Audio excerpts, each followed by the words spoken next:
Hurry up. For all you mad bastards loving the Big Show podcast, get up even closer on Instagram, YouTube and TikTok, or raw dog it 4 to 7 every weekday on Radio Hauraki. G'day, Phils. Ah, So, Mogey. Hi, Mogey. Welcome back. Mate, so you reckon my fringe looks weird? It was really flat before. You've touched it since then. Flat, like sticking to my Sticking forehead. to your forehead. Oh, that's weird. Yeah, it was. You don't want that. It was It's all like, good, Keyzie been back on TV or something? They're giving him another shocker. No, what happened was I was telling Pugson this yesterday. A mate of mine works for a company that is promoting a concert that's coming up, right? Okay. And every now and then, we've been doing this for years, he'll get me to come and film a social video where I go and ask people fun stuff. Right. And then they cut it together, put it on TikTok, right?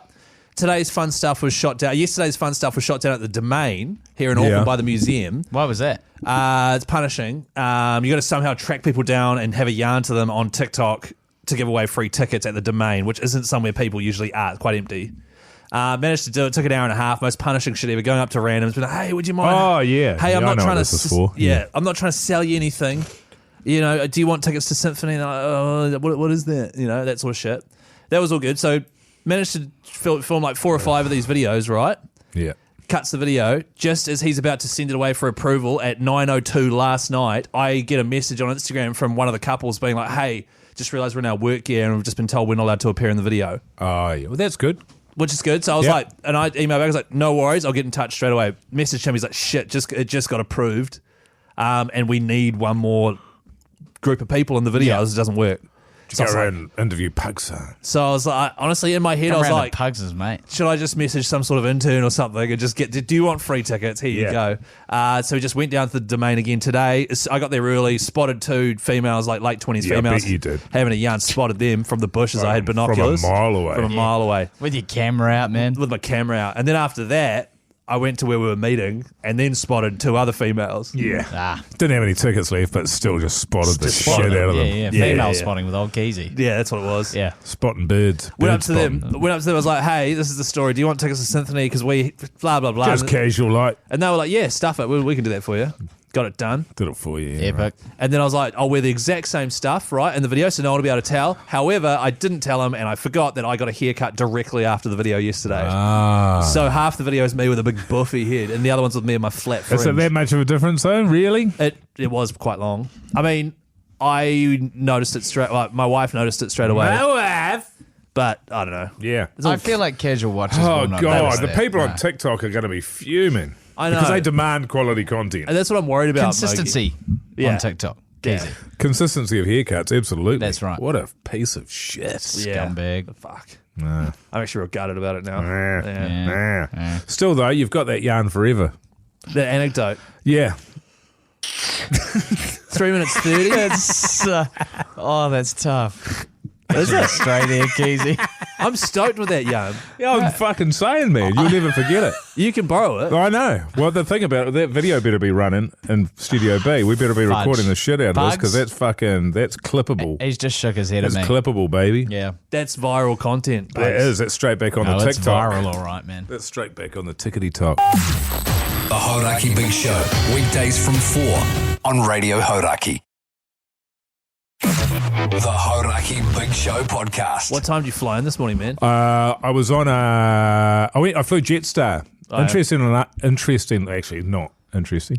But there was an article today in the paper about how expensive Air New Zealand is, and we looked at flights probably 3 or 4 weeks ago, and I think it was like $750 or $800 return each to Wellington. Yeah. Which is, and as I said to you, I think I got return flights to London for $19.50. Yeah. So it's a difficult thing to justify. And then got return, I think, on Jetstar, it was like $180. That's right. Shit. And I mean, it's like, what, 15% worse? Look, you don't get the Koru Lounge, but most people don't get that anyway. You don't get and I snacks. tell you what, I'll put this as a hot take. The seats on Jetstar are better than the seats on Air New Zealand. They are bigger, and you can they are leaning back more Right. than the default on an Air New Zealand flight, and you can actually go to sleep in them. Right. Not that I did. I fucking tried, pugs. I'm sorry, man. Yeah, and it was good as gold. Both flights left exactly on time. They give themselves plenty of run-in because they have a 40-minute boarding. It takes them 40 minutes to board.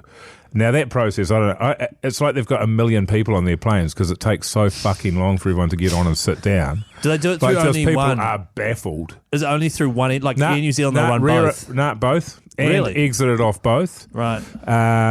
There was a woman sitting next to me, so I had the middle seat. I had a middle seat. Now, she was a small woman from Asia and elderly. All right, I'm just painting a picture. Right. So I was like, I'm sitting there. And she's like, all good. And she got out and she stood there, but she stood right in the way.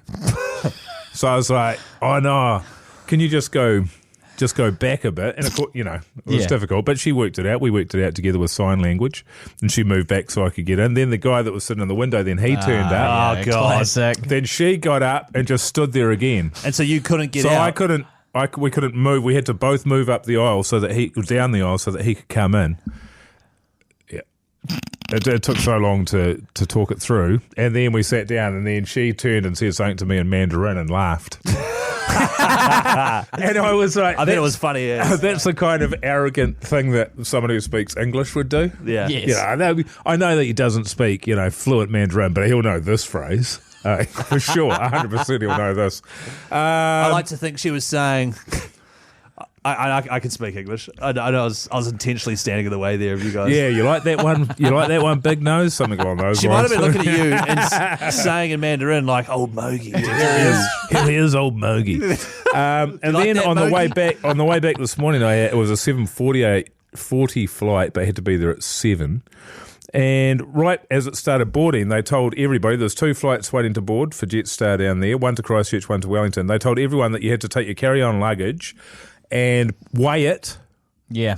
Weigh it, and then also check the size of it to decide whether it would go in the overhead or under the seat. Didn't do that on the way down, so this must be a Wellington to Auckland policy. And then you had to put a ribbon on it. A sticker on the handle. No, right. a ribbon, a long fucking plasticky ribbon thing. Oh, really? That's new. And also because Auckland was boarding and the Christchurch flight wasn't going to go until after the Auckland one, you had 200 passengers from Christchurch who are now in the line with all the Auckland passengers. While the guy's going, we're boarding, everyone from Auckland, you got to get on now. It's like, well, you've told us to do this. Yeah, maybe do this when people are checking their luggage would be a better idea. And I just decided against it. I said, does everyone have to do it? She said, yeah. I was like, oh. I'm not gonna. Well, What if the reason it took so people long to weren't board? happy, Pugs, I can tell you. When you didn't do it? No, about everyone, about right. the need to do it, which is just ridiculous. Jetstar, in my experience, always been more vigilant with the size of your carry-on for some Definitely. reason 100%. than New Zealand, But which they're just weighing seems it silly and to the me. size of it and deciding whether it goes underneath. Yeah, that's completely it's new. like, That is. don't worry Well, about what it. that You're not is- saving any time. It's the beginning of the European Ryanair and those real cheap budget flights. They do shit like that. Like you have to pay to put your bag in the overhead. Do you? What the so fuck? like they put you in a cattle like. But like also you're the flights lining are up. £3. They're like $30 and you Yeah. can fly to Spain or something. Yeah. But the whole experience is horrible and you hate it. But it's $30. Yeah. So so Jetstar's obviously going slightly more towards that. It Yeah. sounds like that. Do you reckon the reason it took so long to board is because Here it's we just an old Mandarin woman standing Standing in the aisle. in the The aisle? whole right time. in front of the baggage sizer. Oh, like right in front of the cockpit, so the pilots couldn't get in. They're like, She's just hitting sorry. them with funny quips in Mandarin. And then finally they like move her out the way and they go in, and then she says, "Old Mogey" in Mandarin. Old Mogey. And that's- Here he comes. That's what happened. Yeah, man, that's exactly what happened. Fucking crazy, man. Hey, thanks for listening to the Big Show this week, I everyone. reckon, guys. Thanks so much. We really appreciate Still it. got a minute. We've just had word from Jace that his daughter and him are sick as dogs, boarding their flight home from Vietnam right now. Yeah. So good. So hopefully he's back with us on Monday. That's good, though, because he was always going to get sick. That's right. Yes. It was always going to happen, but the fact that it's happened on the last day He's going to... seems like it's gone too well, to be honest with you. Something bad's going to happen with this flight. Holy shit. I hope they're insured. Touchwood. But hopefully he'll be back on Monday. He's just replying now. 4 till 7 every weekday is the Radio Hauraki Big Show. Thank you very much for listening. I think Sunday some cold cuts come out, a little bonus potty. They do 8 o'clock a.m. on Sunday. 8 o'clock a.m. Sunday. Check that out. In the meantime, we will see you Monday.